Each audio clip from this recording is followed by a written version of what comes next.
Munculnya kegaduhan sejumlah Menteri Kabinet Kerja Jokowi JK belakangan ini tidak menutup kemungkinan mengganggu kinerja menteri dan juga dapat menimbulkan keresahan di masyarakat. Karena itu, Presiden diminta bertindak tegas menterinya yang membuat kegaduhan. Mungkin ada benarnya karena kegaduhan saya sebut sebagai golden age ya atau golden period. Belakangan ini publik disuguhkan dengan munculnya kegaduhan di antara Menteri Kabinet Kerja Jokowi JK seperti perseteruan Menteri Maritim dan Sumber Daya Alam Rizal Ramli dengan sejumlah menteri yakni SDM Sudirman Said dalam kasus pengadaan listrik 35.000 megawatt dan dengan Menteri BUMN Rini Sumarno terkait kasus Pelindo. Tak hanya itu, kegaduhan antar menteri yang lain juga terjadi antara Menteri Perdagangan Thomas Lembong dengan Menteri Kelautan dan Perikanan Susi Pujiastuti.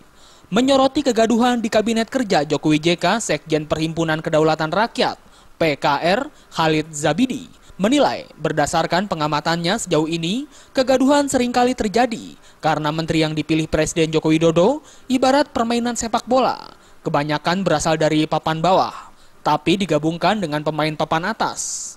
Sehingga pada akhirnya hanya 2 atau 3 menteri saja yang bermain dengan benar. Khalid pun menambahkan kegaduhan diperparah karena Presiden Jokowi tidak ada sikap tegas, sehingga menteri-menterinya menjalankan agendanya masing-masing, sehingga pada akhirnya pemerintahan saat ini seperti multi-pilot dan bukan autopilot. Itu reshuffle pertama, itu kesalahan Jokowi. Mengapa momentum reshuffle hanya setengah-setengah seperti itu? Alhasil harus ada reshuffle kedua. Ketika terjadi reshuffle kedua ini, berarti apa? Reshuffle pertama dianggap gagal loh. Dan antara reshuffle pertama dan reshuffle kedua, itu masih terlalu dekat. Artinya apa? Jokowi keliru memilih timnya, dan keliru mencopot menterinya. Apakah di reshuffle kedua akan terjadi demikian? Kalau Jokowi masih setengah hati, dalam reshuffle kedua akan terjadi reshuffle ketiga.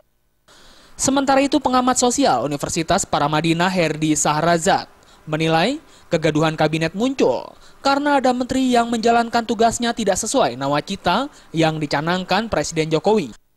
Ya, Menko Maritim dan Sumber Daya Alam itu mengingatkan untuk kebersamaan supaya kabinet itu benar-benar amanah. Betul. Menjalankan apa yang disebut Trisakti, nawacita dan revolusi mental. Menurut saya, Pak Jokowi itu yang paling nyata dalam gerak revolusi mental untuk melakukan perubahan struktural dan kultural agar pemerintahan Jokowi ini bisa mewujudkan janji-janji kampanye. Dari Jakarta, Maria Magdalena dan Muhammad Adam